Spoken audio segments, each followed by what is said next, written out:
Man, boy, just when I thought the Israel-Palestine shit was the craziest thing that was going on, I learned about two more genocides last night happening in Congo and Sudan. I went to the barbershop, right? You feel me? They got me looking crispy, got me looking nice. My barber, you see what I'm saying? He asked me about the game. Like, man, you an NBA fan? I watched the NBA last. I didn't catch the NBA last night, though, man. I'm really very consumed what's going on in the Middle East. You know what I'm saying? And literally, we started having a full-blown conversation. I told him I shared the video last night about what's going on in Sudan.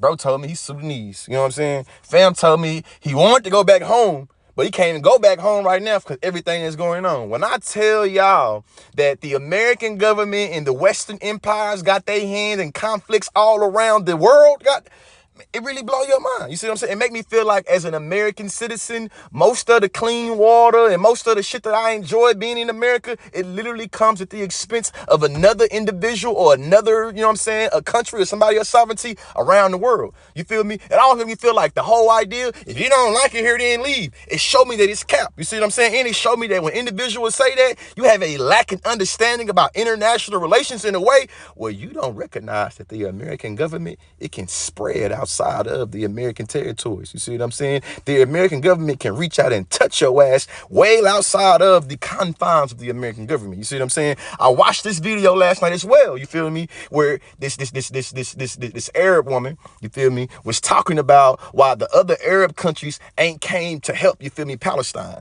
And when she started talking about old Muammar Gaddafi and old Saddam Hussein, man, I really had a flashback. I had a flashback from when I was a college policy debater. I was competing in the semifinals of the national debate tournament in 2014.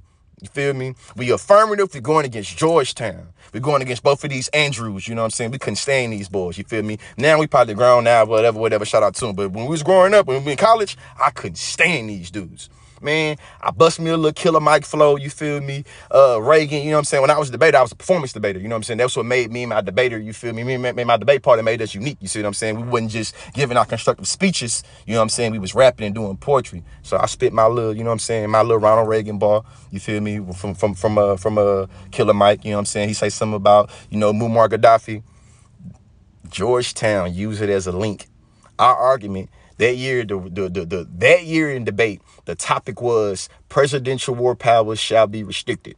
So, you know what I'm saying? The presidential war powers was like indefinite detention, targeted killings, cyber attacks, introducing hostilities, you know what I'm saying? Introducing forces into hostilities. Those were the topic areas. And literally, our argument was war powers should not be used against N-words. You know, so you can't sit on this app, right?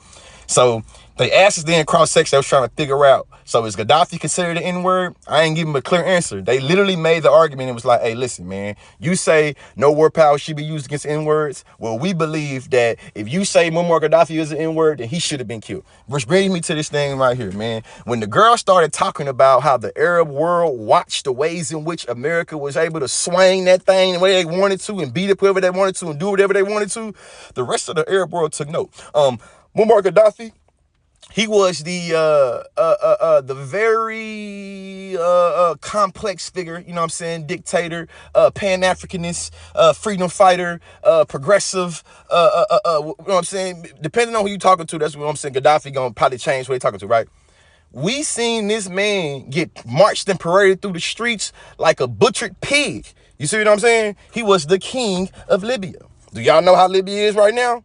Complete instability. That's the word I learned when I was in debate, instability. You see what I'm saying? And usually when we talk about other particular countries, instability brings about all types of war. You know what I mean? We see this going on in Libya right now. Saddam Hussein, we seen how the world lied. We seen how America got the whole world convinced they had weapons of mass destruction. I was about 12 when that happened. I knew it was a lie, right? Saddam Hussein and Muammar Gaddafi, two leaders of Arab countries, you see what I'm saying? And listen, Muammar Gaddafi was different. You see what I'm saying? He was a Pan-Africanist. He was Arab, but he was rapping. I said it from the video. My point is though that the American government, American imperialism, really West countries imperialism, West countries power, they have the ability to cause chaos and instability in a country at the sake of profit. At the sake of, you know, of land grabs. See, what I know and what I learned about the Congo is that the American government and westward countries don't want no type of stability over there, because stability would make it harder for them to exploit all the cobalt on this nice little phone I'm recording on y'all for. You see what I'm saying? I'm talking about, my heart is so heavy right now that I done seen so many pictures and videos of Palestinian children with missing limbs. You see what I'm saying? Burnt up. You see what I'm saying? I seen a Palestinian father get his child and put the child in a plastic bag, because that's what was left of the child. And then President Obama and Biden got their line asses up there acknowledging in one realm that, hey, man, we told these folks to do whatever they got to do. And in the other realm saying, man, we seen and approved their strategies and they ain't not abiding by no international. I don't like when I feel like people are pissing on me and tell me it's raining. You see what I'm saying? You tell me it's water and it's urine. Like, don't do that. And I think that, like, what Obama is showing us, you feel me? A lot of us have been knowing that he, you feel me, King war crime, King warlord, King airstrike, King, I'ma convince the American people that I care about Muslim peoples. You see what I'm saying? When Trump is in office, but when Trump wasn't in office, I'm a drone strike predominantly Muslim communities, and they're gonna be the most drone strikes in American history, damn near. We ain't gonna talk about that though. You see what I'm saying? I'm even starting to feel a way about some quote unquote leftists and shit. You see what I'm saying? We talking about genocide and how your president is sanctioning this shit, and you want to start talking about Project 2025. You want to start chastising people, trying to make them be scared about, hey, man, if you be careful, it could be you. Man, the disrespect, you see what I'm saying? This speaks volumes for y'all character, man. It's 3 genocides going on right now in the world that I know. You know what? Really, 4. I learned about a genocide going on in India, too. You see what I'm saying? I ain't going to speak on the one on India because I like to learn more about it. You feel me? And I'm going to learn more about what's going on in Congo and Sudan, too. But I know though, for sure, though, that America and probably Great Britain too, but definitely America, they got their hand in the mix. They got their hand in the cookie jar. You see what I'm saying? I think it's like 6 million people. I think was it 2 million or 6 million? I seen they got, you know what I'm saying, done away with in the Congo. Man, education is elevation, man. Shout out to Sudan. Shout out to Congo. Shout out to Israel. You know what I'm saying? No, don't shout out to Israel. Shout out to Palestine, I mean, you feel me? Shout out to Israel, though, actually. Shout out to Israel, because y'all really didn't dupe the world into believing and seeing that y'all little territories, you see what I'm saying? It's not territories. Y'all didn't dupe the whole world and seeing y'all territories as territories in some instances, when in actuality it's a concentration camp. You feel me? So shout out to Israel. You feel me? Y'all should free Palestine while I'm shouting y'all out, though. You know what I'm saying? But I'm not shouting y'all out in the same way I'm shouting out Congo, you feel me? Or Sudan. I'll holler at you, though. The people of Sudan deserve our attention and to be remembered. Today marks 192 days since Sudan has been in war. Not all my content makes it through on TikTok, so hopefully this one will. There isn't a lot of coverage on Sudan, unfortunately, as per usual when it comes to African countries. Thousands of people have died. The last number I read was 9,000 people, and millions, 5.6, almost 6 million people have been displaced, forced to move out of their homes. Resistance has been difficult due to daily bombings and a lot of the militia having taken over people's houses. But there is still some forms of resistance. The people of Sudan have created emergency response rooms, women's response rooms to meet people's needs, women's needs. There has been a lot of sexual violence, rape. The hospitals have been either bombed, shut down, and if open, they're only partially functioning. There's shortage of medicine, vital supplies, resources. The little coverage that's getting, it's mostly for the capital, for Khartoum, but other regions are also experiencing a lot of violence and killings. Darfur, which many of you will remember from 2003, when hundreds of thousands of people were killed and millions of people displaced. A lot of the violence is happening right now. It actually never really stopped. The conflict is also going on there and other regions of Sudan. I don't know anybody currently who lives in Sudan, as opposed to, for example, in Palestine. I have people in the West Bank. I talk to them every day, so it's easier to keep up with the news. But also in my mind, but I do have Sudanese people in my community, and I was speaking to a friend of mine, and I asked her what we can do, what I can do, and she said to share what's happening there, and hopefully this will make it on TikTok and you guys can see it. I know there isn't a lot of coverage. I personally don't do any of this or talk about it or do protests or boycott because I think it's gonna make a lot of difference, as I've been engaged in some of this work for a long time, but I do believe it makes us feel less helpless. I don't know. All I know is that the people of Sudan deserve our attention and to be remembered. They are going through hell. You're all complicit in one of the deadliest conflicts that history has ever seen. I'm going to explain why. Now, the Democratic Republic of Congo is one of the most mineral-rich countries in the entire world. However, it's one of the most economically deprived.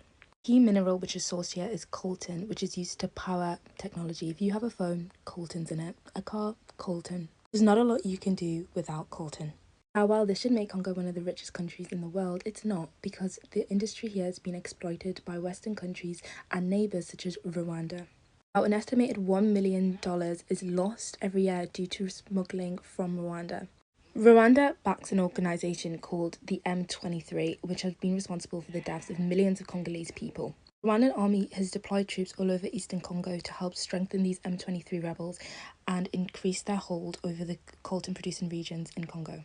Now, considering this is one of the deadliest conflicts in history, there is a startling lack of information online. Why? Because the West largely helps to fund these. They collaborate with the Rwandan government and they also send weapons to rebel forces in Congo.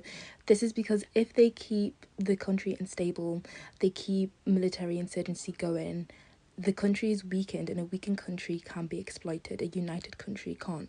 Now, in the past 100 years, Congo has seen the biggest loss of life in the world, and no one is talking about it. Now, I won't be able to explain everything that's been happening in the country in 100 years in one video, so this will be a series, but I thought, let me start from the top with Western colonization. Now, in 1885, King Leopold of Belgium literally just seized the country as his personal possession. Now, while other European countries were turning Africa into their colonies, he took Congo as a personal region. Now, backed with money given by the Belgian government, King Leopold said that he was going to bring civilization to Congo. Now, for reference, Congo is the largest country in what they call sub-Saharan Africa. It's about the size of the entirety of Western Europe. Now, the atrocities in Congo were so bad that other European governments were literally disgusted. And in 1908, due to pressure from other European governments, King Leopold turned over the colony to the government of Belgium. But during these years, torture was rife. If people didn't meet their work quotas, they would literally have a hand or foot amputated. And Belgium is now famous for selling chocolate hands. Where do you think that idea came from? An estimated 15 million people died during King Leopold's rule over Congo. It's considered one of the biggest mass genocides in history. Hey, Barack Obama lying. You see what I'm saying? Like, listen, man, culturally, I was proud of Barack Obama as a black man. You see what I'm saying? Like, it was the first black president. I'm like, damn, this was really real. You see what I mean? But the more politically conscious I got about what was going on in this old world and how Barack Obama was able to use his likeness, his charisma, his charm to be able to convince Americans to just turn a blind eye to, you feel me, a whole bunch of drone strikes. You see what I'm saying? A whole bunch of war crimes. See, what I learned about war crimes in that old Geneva Convention is that when you send an airstrike and it's done in any way, shape, form, or fashion that does some collective punishing, that's a war crime. You see what I'm saying? What Israel is doing is way more than war crimes. Now they commit all-out genocide. You feel me? What Barack Obama was doing, he was aiding and abetting some genocide too. You feel me? But he definitely was, you know what I'm saying, a war mongering. He's still war mongering right now. That little tweet he made today, we're gonna get into it. Yesterday, I mean, it wasn't even, but the little post he made, we getting into it.